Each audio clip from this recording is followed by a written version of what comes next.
Ya. Makin Pilpres. Ya. Nah, kita lihat elektabilitas Ganjar kan makin menurun Mas. Untuk proyeksi dari Mas Jarod sendiri kalau melihat hal tersebut seperti apa nih? Ya sebetulnya itu dampak dari kesalahan strategi aja. Dan itu sifatnya tidak permanen. Kan dinamis ini ya. Tinggal Dinamis. nanti kalau toh dalam masa kita itu bukan masa yang ideologis kan, ya. Tuntutannya sangat normatif. Contohnya yang orang-orang penggemar bola, ya, normatifnya nggak terpenuhi, dia tolak langsung. Tapi nanti kan tidak ada yang sifatnya itu apa permanen gitu ya dan bertahan lama. Sama aja lah kalau orang itu baru ada buka toko baru tuh penuh ya. 2 bulan kemudian sepi gitu ya.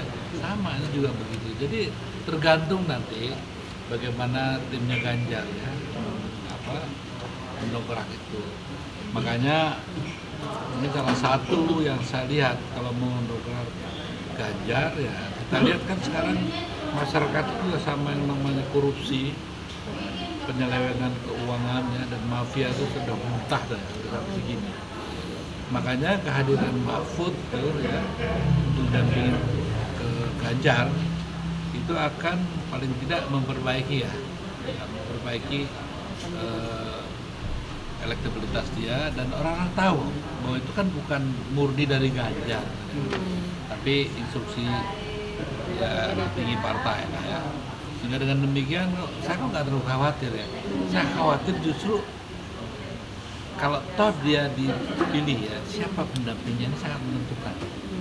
Kalau saya ya pasti saya pikir ya Mahfud. Cuma kan apakah para petinggi partai itu ya itu siap gitu kan?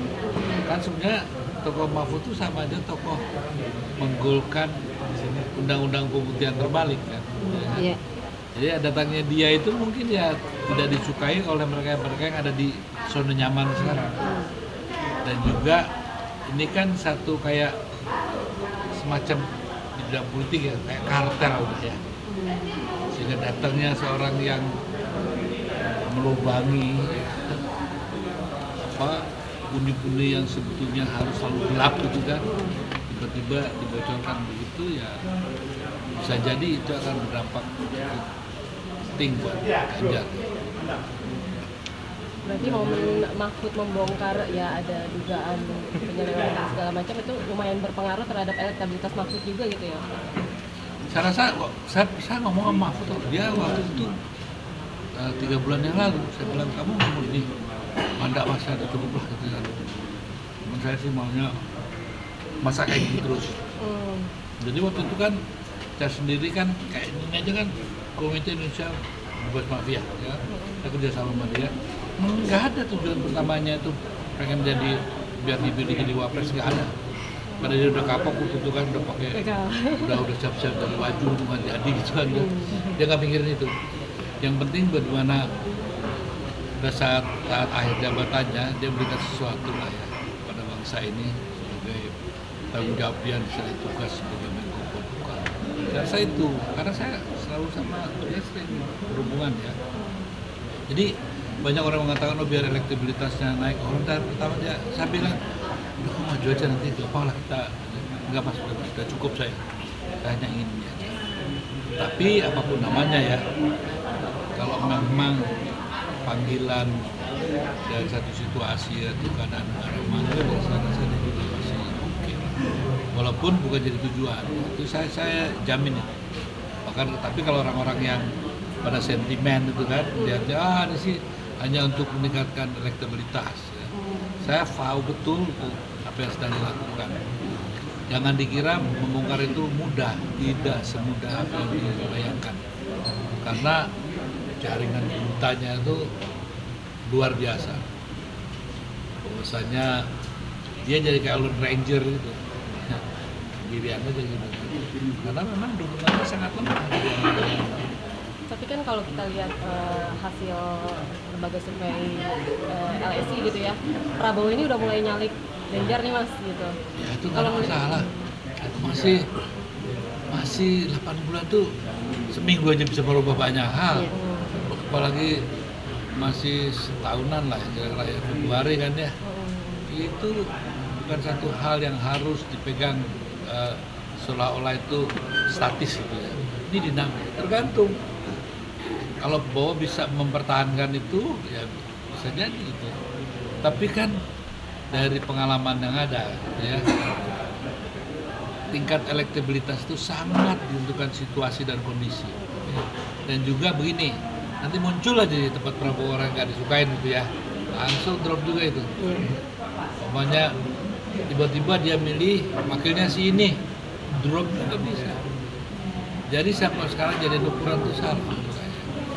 Kalau sekarang justru saya kenapa berkonsentrasi ya pada pencerahan pada rakyat ya, karena kan rakyat dibohongin tuh, dikasih mainan yang enggak.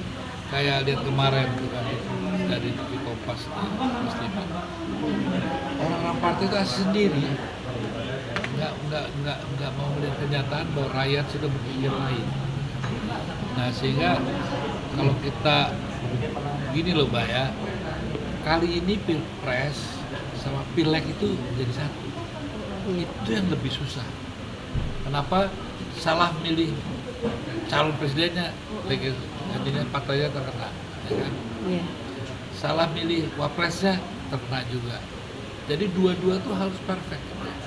Bisa jadi nanti orang milih partainya tapi nggak milih ininya, bisa jadi gitu. Jadi walaupun PDIP punya paling besar sebagai partai, bisa aja nanti kalau salah milih ininya ya kan, partainya tetap mungkin kurang tinggi, tapi ini sama sekali nggak mencerminkan konstituen PDIP itu sendiri. Bisa jadi begitu.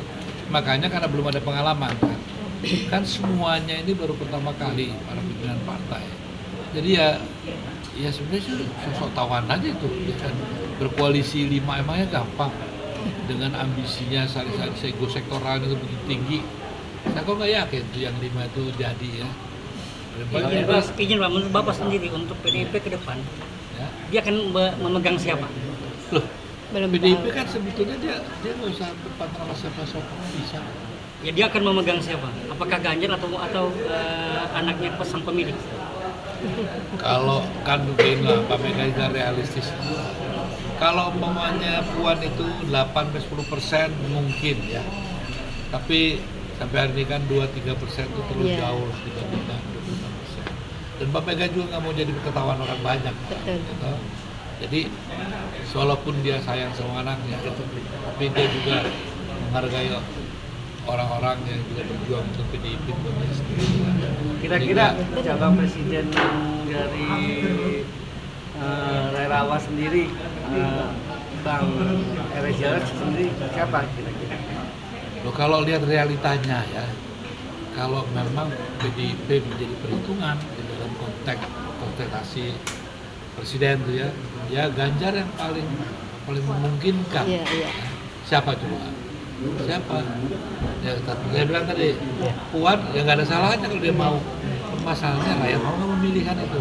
Bang, untuk wakil ya, Bang Eros pilih Erick Thohir, apa Mahfud MD, atau siapa lagi? Erlangga Hartarto. Ya, kalau dari tiga itu ya udah jelas lah. Ya, kalau mau nyari Thohir itu malah beban kok nantinya buat Ganjar itu. Karena banyak hal-hal yang masih harus dipertanyakan ya. Ya, Mas Jarod, saya mau tanya nih, tadi disinggung masalah Mahfud sama pemilih partai atau tidak memilih caleg. Tadi kan ini lagi bunyinya pembongkaran Mahfud MD terkait dengan Kementerian Keuangan, bahwa ada beberapa anggota DPR ini memprotes atau ya menghalang-halangi lah ya, sampai Mahfud MD itu sendiri dilaporkan. Nah ini kan lagi rame-ramenya netizen mengatakan nanti pada saat pemilu jangan coblos calegnya. Nah itu pandangannya Mas Jarod bagaimana? Nah itu kan hal yang wajar ya. Itu namanya sanksi sosial. Dan sanksi sosial itu di mana-mana ya bisa saja di seluruh dunia itu berlakukan. Bahkan di Indonesia kadang-kadang aneh. Koruptor aja nggak ada sanksi sosialnya. Dia maju lagi jadi kepala daerah, ya menang juga kan aneh. Iya, udah menang. Waduh, saya nggak berani. Bang Eros, tentang politik identitas itu menurut Bang Eros itu bagaimana sih Bang? Ya politik identitas dalam pengertian yang hari ini dipahami dan secara empirik dirasakan oleh kita semua, itu bukan politik identitas yang bisa kita terima. Artinya kan pendekatan segregasi gitu kan, pemisahan. Sedangkan kalau perbedaan-perbedaan, contohnya gini, bagaimana partai ya, harus ideologinya sama semua, kan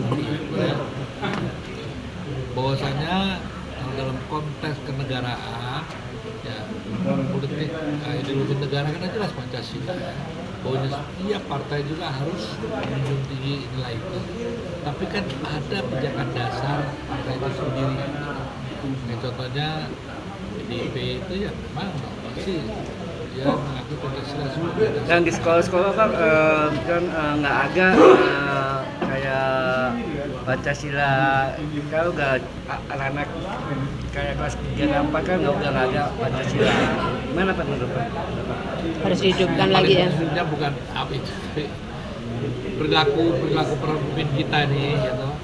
Kalau mereka berperilaku Pancasilais itu udah lebih penting daripada pendidikan semacam-macam itu ya kan. Kalau setiap orang tua di rumah bisa mengajarkan anaknya perilaku kehidupan yang berpancasila, gitu, itu sudah jauh lebih dari cukup. Pada saat diinstitusionalisasikan, malah kadang-kadang menjadi ya semuanya serba seremonial, ya, serba atributal, gitu kan. Tapi substansinya malah hilang. Tapi kalau dari pendidikan langsung, ya, anak kita ajarkan begini, begitu, presiden kita mengajarkan apa itu ini, apa itu gitu ya. Nah, itu pasti rakyat itu akan mengerti. Dan bagaimana kalau maunya menterinya maling, terus dia bisa Pancasila, kan pusing ya. Dirjennya tukang palak gitu ya, nyuruh bawahnya direktur gitu, eselon 3-nya gitu, atau yang di bawahnya lagi suruh mengikuti ya. Ini loh kehidupan dan Pancasila, dia sendiri kelakuannya seperti itu. Jadi ya menurut saya terlalu jauh lah ngomong. Iya. Krisis Harapan ke depan Bang. Ini Paknya mau masyarakat nih terkait ini gantian. 2024 ini apa Mas kepada Masyarakat ini loh nggak kapok ya, udah 5 kali ini ya. 5 kali loh kita nih orientasinya pergantian aja ya, tapi nggak ada perubahan ya. Yang kaya ya orang-orang itu, Orang-orang itu ya, ya. yang kaya dari hasil bumi kita dan hasil kekayaan negeri kita ini hanya orang-orang itu aja. Mau tahu nggak siapa orang-orang itu? Sebut. Baca aja di Forbes 100 tahun orang 100 orang kaya di Indonesia, itulah penikmat. Itu lagi ya. Tadi satu hal yang aku tangkap adalah adanya krisis kepemimpinan nasional. Berarti kalau dari Bang Eros sendiri melihat kepemimpinan Jokowi saat ini seperti apa? Nah, Jokowi itu kan tidak sempurna, tapi juga tidak bisa disalahkan semuanya pada apa yang sudah sering terjadi sekarang ini. Mungkin kalau saya kepercayaan Pak Jokowi itu satu hal terkesan dengan saya, kok kampanye terus-terusan ya sepanjang periode kepemimpinan, ada kecenderungan seperti itu. Karena kadang kecenderungan tidak semata-mata itu. Nah, mungkin ya,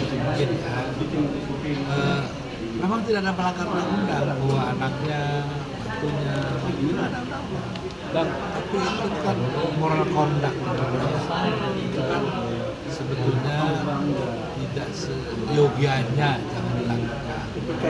Nah, kayak gitu-gituan ya. Nah, karena itu jadi ada krisis yang namanya apa? Krisis code of conduct. Itu nanti berefek yang lain, ada hal-hal yang lain mungkin lihat ya. Wah, baru angkatan kesekian di bypass gitu kan. Jadi merit system tuh nggak ada. Sifatnya pendekatan semua. Dan hal ini kan bisa membahayakan. Nah, juga mengenai ketegasan. Apa susahnya sih sebagai kepala negara loh, dan kepala pemerintahan aja loh ya. Stop cabong, stop kampret, begitu. Jadi kenakan sanksi. Kan selesai. Ini masalah ijazah palsu. Apa sih susah banget? Ini sejarah gue selesai kan ya. Kenapa diperpanjang? Artinya gini kan, dibawa kemana sih bangsa ini? Biarkan ribut aja. Iya.